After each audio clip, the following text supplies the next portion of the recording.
Prezado amigo, prezada amiga, nosso fraternal abraço. Eu sou Rossano Sobrinho, estamos aqui novamente no nosso programa semanal Encontros com a Vida, na GRTV. Hoje, com a ausência do professor Marcelo Souza, que não pôde estar conosco, enviamos um grande abraço ao Marcelo, companheiro aí de ideal. Hoje é um programa relativamente especial para mim. Estou lançando o meu 14º livro, mais um livro pela editora Chico Xavier de Belo Horizonte. O livro Qualidade de Vida e Autoconhecimento. É uma obra que fala da nova consciência do terceiro milênio. Traz diversas propostas, diversos subtemas que vamos abordar ao longo dos próximos programas.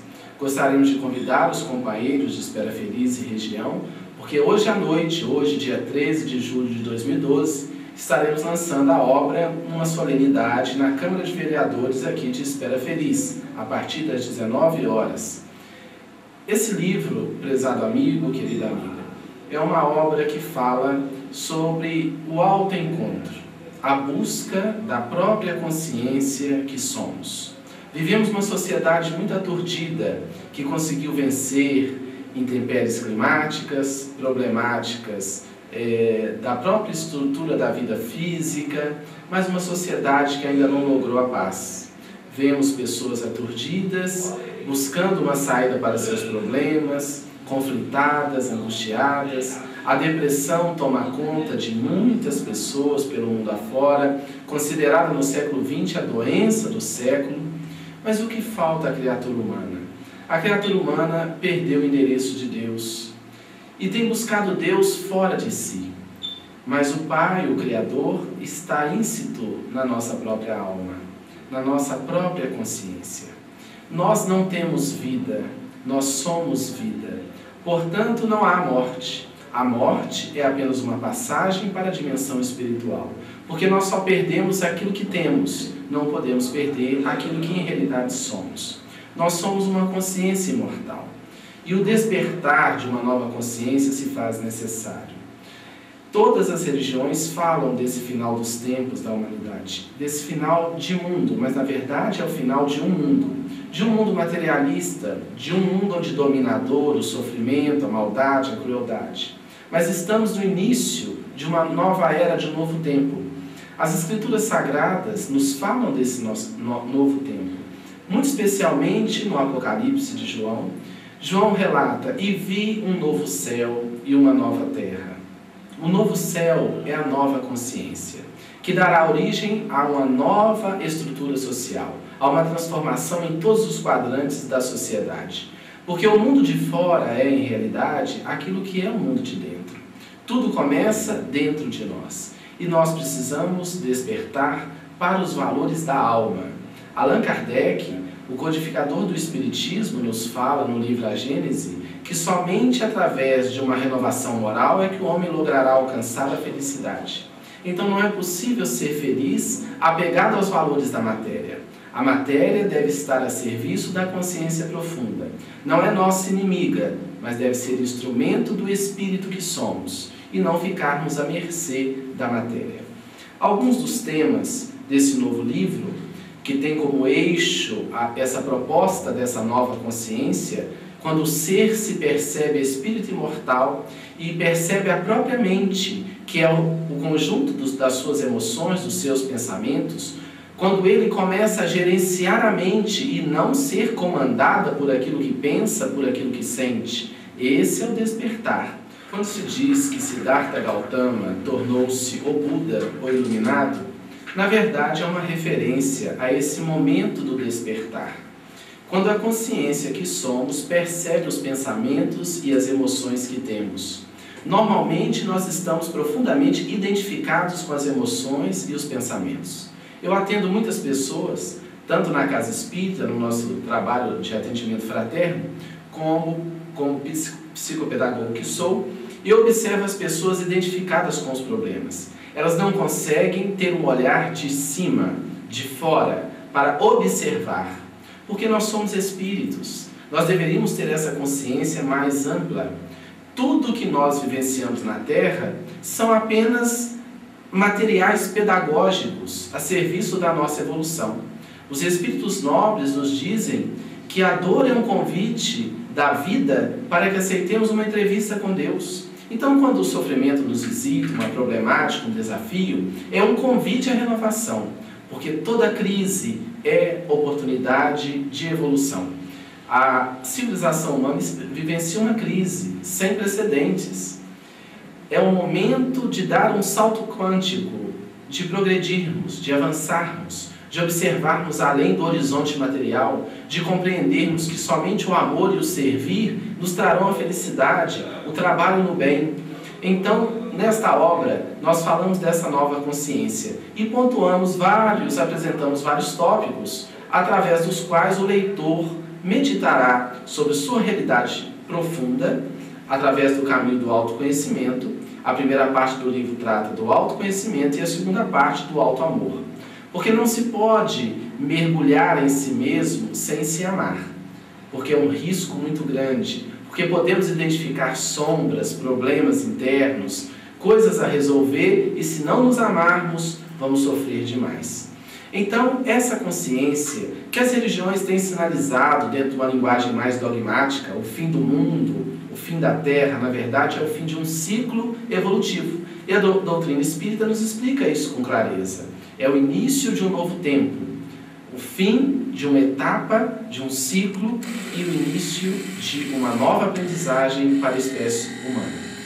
Nessa nova etapa, nós deveremos desenvolver o que chamamos de autonomia espiritual.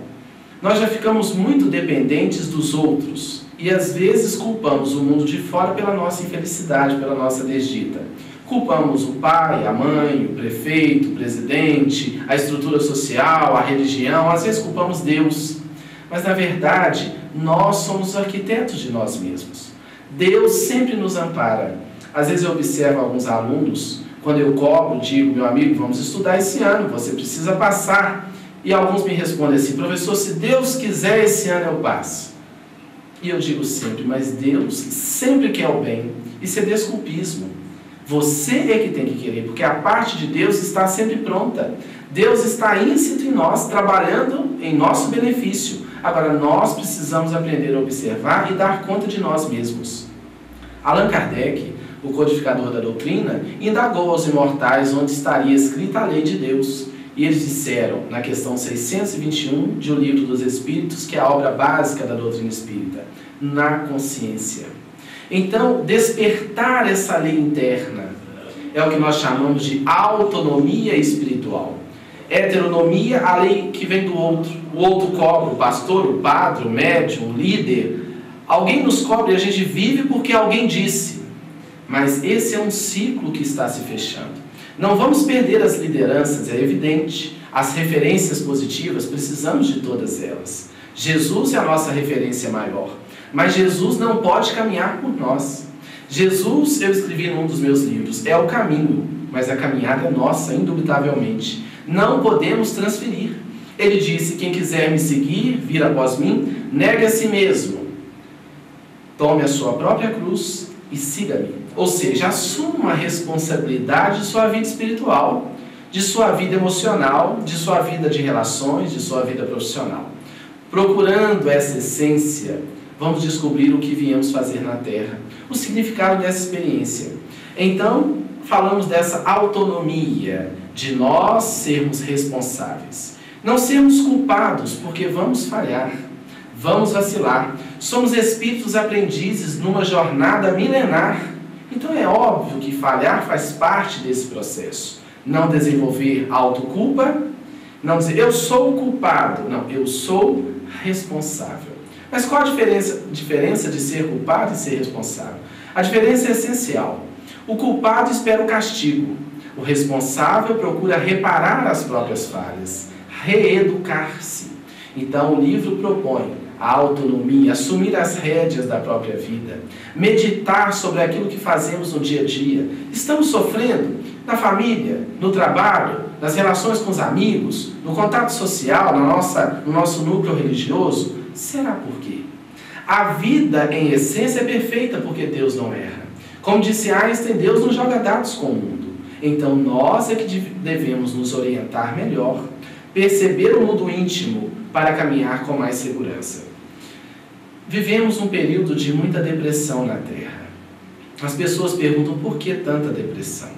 Do ponto de vista espiritual, a depressão é toda vez que nós estamos fora dos trilhos da nossa vocação, da nossa identidade profunda, da nossa programação, do nosso planejamento espiritual.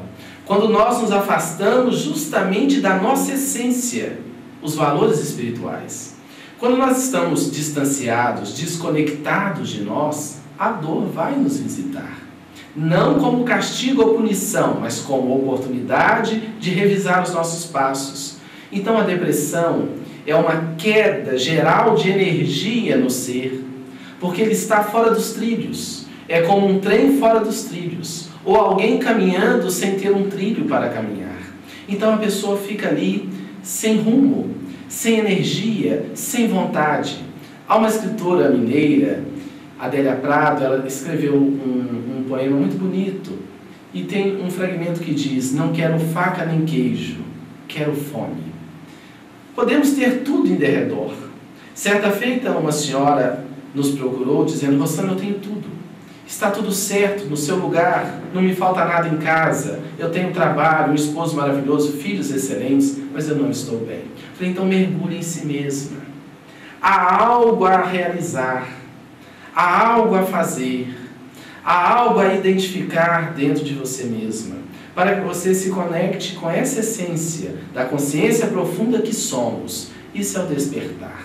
E a resposta vem quando buscamos. Jesus disse: batei e abrir-se-vos-á, buscai e achareis. Precisamos buscar. Às vezes nós estamos no turbilhão da mente, sofrendo muito, porque nós estamos vivendo o problema, identificado com o problema e não conseguimos ver resposta.